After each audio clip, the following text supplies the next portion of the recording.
E a gente fala agora das investigações da polícia contra a Elizabeth Arrabaça, a mulher que é denunciada pela morte da nora, a professora de Pilates, Larissa Rodrigues. Mas ela ainda estava muito assustada, mas na última quinta-feira ela decidiu receber a nossa equipe e foi lá que nós conversamos com ela por um bom tempo. Ela explicou exatamente como que tudo aconteceu.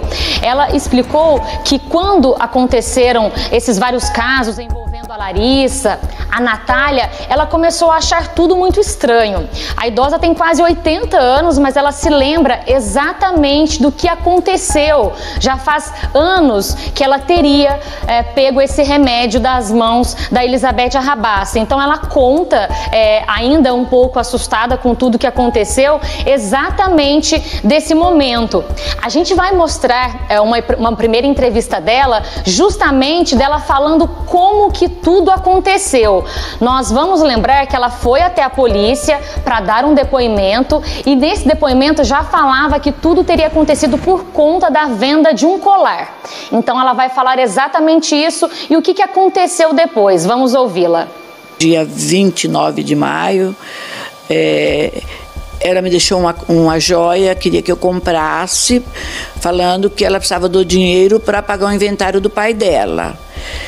E aí eu fiquei com a joia, analisei tudo, e eu não quis comprar porque era cara, eu não ia fazer conta, sendo que eu também já tenho um colar de pérola, né? E aí eu liguei para ela, passei um WhatsApp para ela, vim buscar. E eu estava no meu restaurante trabalhando, ela parou lá. E eu entrei no carro dela e desci, vim até a minha casa, peguei o colar, deixei minha bolsa dentro do carro, peguei o colar, entreguei para ela. E ela conta, Luara, que ela tem uma amizade, ela tinha até então uma amizade com a Elizabeth de muitos anos, pelo menos 7 anos, elas trabalharam juntas, então ela conhece muito bem a Elizabeth e fala também durante a entrevista que ela nunca imaginou que a Elizabeth pudesse ter feito o que fez, talvez com a nora, talvez com a Natália. Ela ficou assim muito revoltada com tudo isso e ela disse que muito antes, há anos, era uma pessoa boa, tranquila, que não aparentava ter esse comportamento. Ela vai contar agora, nessa outra parte da entrevista, como que ela foi parar na UTI depois que ela pegou esse medicamento das mãos da Elizabeth. E eu estava com muita dor de cabeça aquele dia, é uma queimação que eu tenho já faz muito tempo. Aí ela falou para mim, quando eu cheguei lá, antes de eu descer, ela falou para mim assim, que ela tinha um remédio bom, que era um remédio que ela toma e que era bom para dor de cabeça. E ela me deu uma cápsula azul e a água e eu tomei. Desci do carro dela, ela foi para Ribeirão e eu entrei lá, catei a chave do meu carro e desci para almoçar com meu filho. Eu quase não dei conta de chegar na minha casa. Eu comecei a passar mal, fui para o banheiro vomitando muito, com diarreia, aí eu já desmaiei no banheiro, aí eu fui imediatamente para o hospital, cheguei lá, já fui entubada, e permaneci aqui até, eu cheguei em Ribeirão, era 18 horas, porque eles estavam preparando sala para me receber, porque eu estava bem mal. A senhora ficou 5 dias na UTI? Eu fiquei lá no hospital, eu internei lá na segunda-feira às 6 horas, mais ou menos, que está no prontuário, e eu saí de lá no dia 3 de junho. Eu não fui para o quarto, eu fiquei sempre na UTI. E um ponto interessante que ela cita, Luara, é que depois que aconteceu tudo isso, a família foi tentar saber o que foi aquilo, se teria sido um medicamento mesmo que ela tomou. Então, o filho fez uma ligação para a Natália. Ela vai contar exatamente deste ponto. O meu filho lá do hospital ligou para a Natália, perguntando: Natália, minha mãe está aqui no hospital, passando muito mal. Que remedinho que a sua mãe deu para minha mãe? Ela falou assim: minha mãe falou que não deu nada para sua mãe. E daí eles me abandonaram, ela me tirou do zap, ela nunca mais conversou comigo. Depois desse dia cortou relações? Cortou amizade comigo e eu não contei para ninguém da família dela que tinha acontecido nada. Bom, eu destaco então que ela procurou a polícia, ela ficou ali algumas semanas sem aparecer na delegacia, mas depois ela teve que ir justamente para dar esse depoimento e contar todos os detalhes de como que tudo aconteceu. E ela explicou também que depois que ela falou, ela sentiu um grande alívio. Depois que eu fui lá depor lá, eu me senti melhor, porque antes eu estava muito chorosa, sabe? De pensar, né, que a gente acho que não conhece as pessoas mesmo, né? O ser humano, né? Importante falar também, Luara, que ela disse que a Elizabeth, à época, contou que precisava do dinheiro da venda do colar justamente para pagar o inventário de uma propriedade herdada do pai.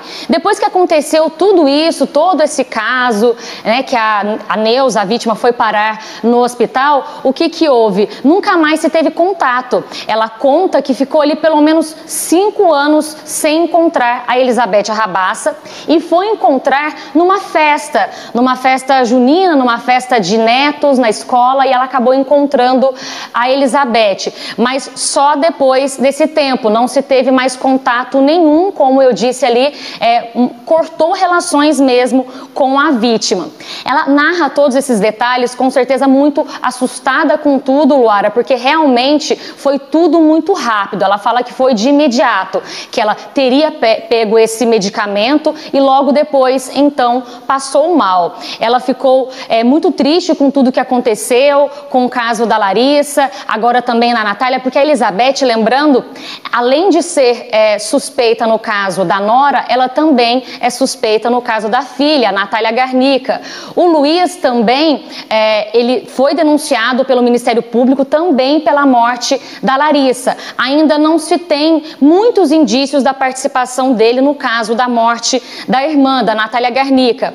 O que a gente sabe e que o delegado já adiantou pra gente é que tanto o Luiz quanto a Viviane, que são irmãos, eles teriam limpado a cena do crime, ou seja, limpado a casa da Natália depois que ela morreu. Ou seja, eles podem responder por fraude processual. Olha só, quanto mais mexe, mais coisa acha. A polícia agora suspeita que Elizabeth Arrabaça esteja também envolvida num 5º caso de envenenamento. É a morte de uma amiga dela ocorrida há 9 anos em Pontal. A mulher morreu em circunstâncias semelhantes às outras vítimas que foram envenenadas com chumbinho. Trata-se de mais uma morte suspeita, né, de estar aí, de ter o envolvimento da dona Elizabeth Arrabaça, de 68 anos, dona Elizabeth que já está presa aqui em Ribeirão Preto. Sobre mais essa suspeita, eu vou falar com o delegado da DEIC aqui de Ribeirão Preto, doutor José Carvalho de Araújo. Doutor, esta mulher, né, que foi morta há 9 anos em Pontal, ela era amiga de dona Elizabeth? Sim, elas tinham, pelo que nós levantamos até agora, nos parece que elas tinham um relacionamento de amizade.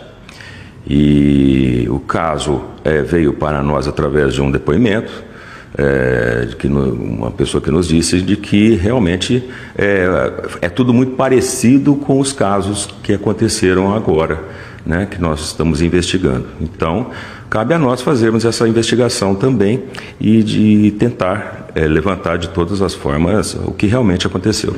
Quer dizer, ela morava sozinha, esta amiga, e ela tinha emprestado dinheiro para a dona Elizabeth, é isso? Exato, essa seria a informação, né, que nós precisamos investigar e realmente comprovar isso, né, saber o que realmente houve para sabermos se a gente está diante de um crime ou não.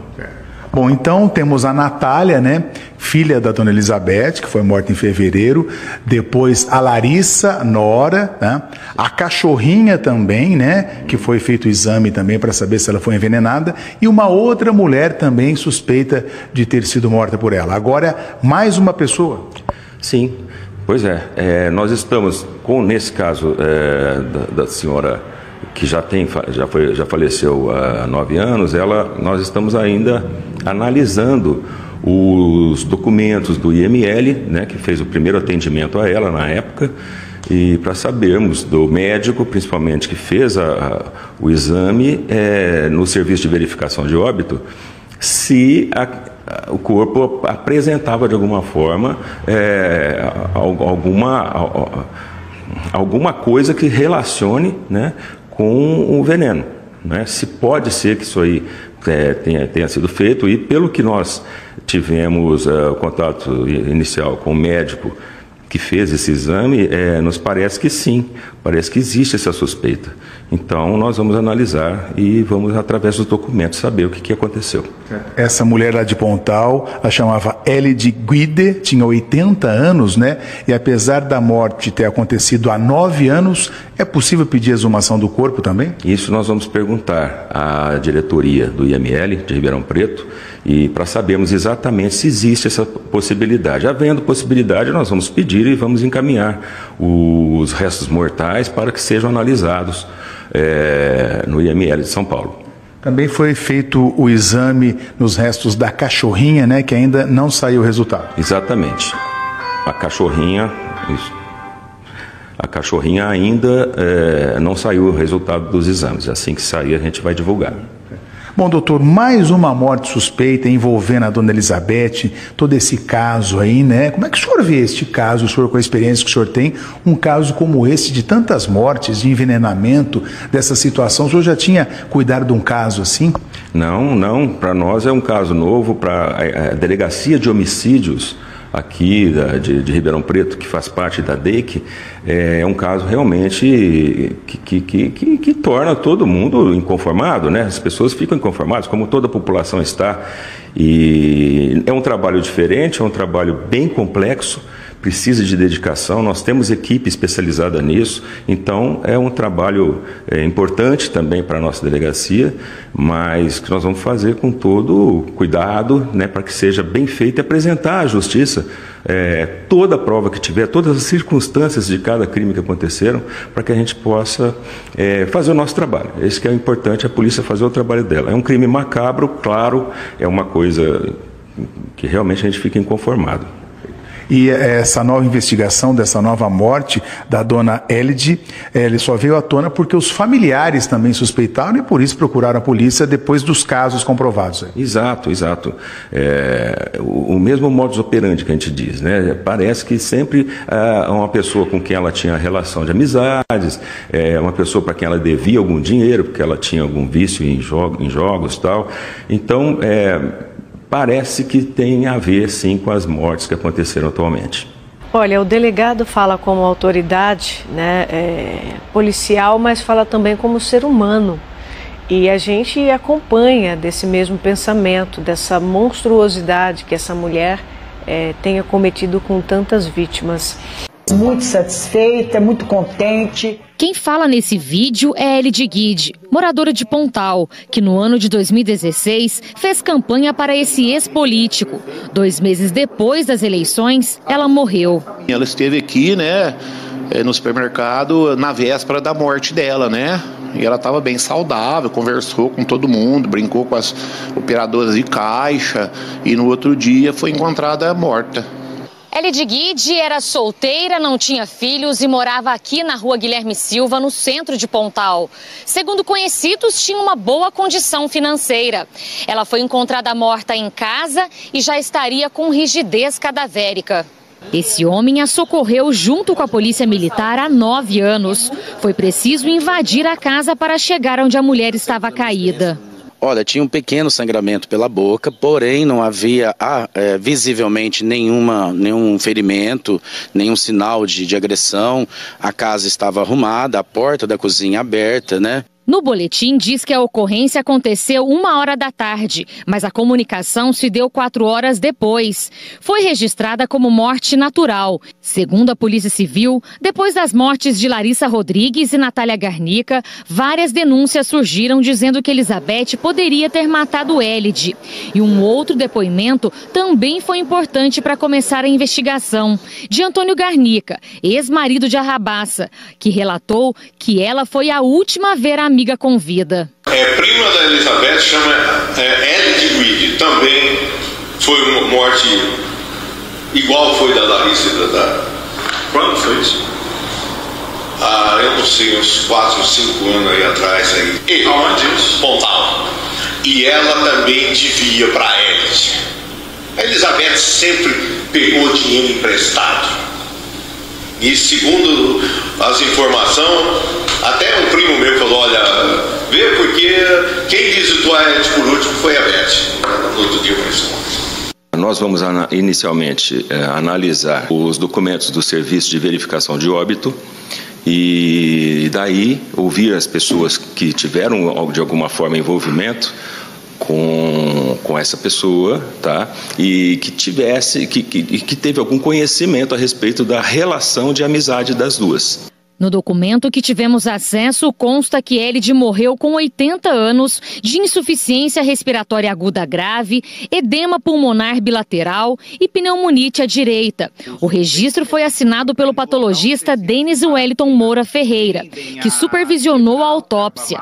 À época, não havia nenhuma suspeita de envenenamento. As alterações que são causadas no caso, pelo envenenamento por carbamato, que foi a causa levantada agora no tempo recente, ela produz esse efeito no pulmão de extravasamento de líquido das artérias para dentro dos tecidos. As causas da morte de Elide podem estar relacionadas ao chumbinho, veneno proibido no Brasil. Uma análise toxicológica específica num centro especializado pode ser que detecte alguns sinais que possam apontar mais para uma causa externa do que para uma alteração interna da paciente. E analisando novamente o caso, o patologista diz que há muitas coincidências para não considerar o envenenamento. Podem ser só coincidências, mas ele fala que é preciso investigar e o caminho deve ser a exumação. Eu acho que vale a pena tentar, ou através da exumação, ou através da análise dos blocos de parafina que contém os fragmentos do pulmão, verificar se encontra resquícios do carbamato. Depois de conversarmos com um médico que não mora mais em Ribeirão, levamos as informações dele para a polícia, que já havia solicitado os laudos no IML, mas os documentos não tinham chegado para a investigação. A partir de novas informações, a polícia conta que vai fazer o pedido de exumação, assim que acessar os registros do Instituto Médico Legal. Sim, a exumação será pedida logo em seguida e encaminhada, claro, à Polícia Científica. Sérgio Paca, médico cardiologista de Elide Guide, atendeu a senhora por 17 anos, de 1999 até poucos meses antes de morrer. Conta que ela não tinha nenhum problema grave de saúde. Ela sempre foi muito saudável, ela era muito fiel aos retornos médicos, uma média de 2 a 3 consultas anuais, ano a ano. Ela não ficou nem um ano sem vir para cá. Uma mulher muito ativa. O médico também ficou surpreso com a morte da senhora. E, a princípio, não foi possível detectar nenhum dos problemas que levaram à morte. O quadro de pneumonia, isoladamente, não dá para a gente definir porque é um processo muito recente. Né? Para a gente pensar em edema agudo de pulmão, ela teria que ter um nível de hipertensão não controlada ou parado com a medicação por uma razão qualquer, do esquecimento, alguma coisa assim, né? Mas assim, até onde eu sei, né, pela experiência, pelo tempo de segmento, né, assim, fica difícil a gente achar que ela não fez uso da medicação, mesmo porque ela nunca teve nenhuma complicação dessas comorbidades a princípio. Essa mulher diz que trabalhou na casa de Elide por mais de 20 anos e ela nunca reclamou de problemas graves de saúde. Conta que Elizabeth Arrabaça entrou na casa de Elide poucos dias antes dela morrer. Uma semana antes, um dia antes que ela teve lá, mas de dia. Sobre a morte de Elide Guide, a defesa disse que Elizabeth Arrabaça não se manifestou porque não tomou conhecimento do caso e que ela nega que matou a professora Larissa Rodrigues.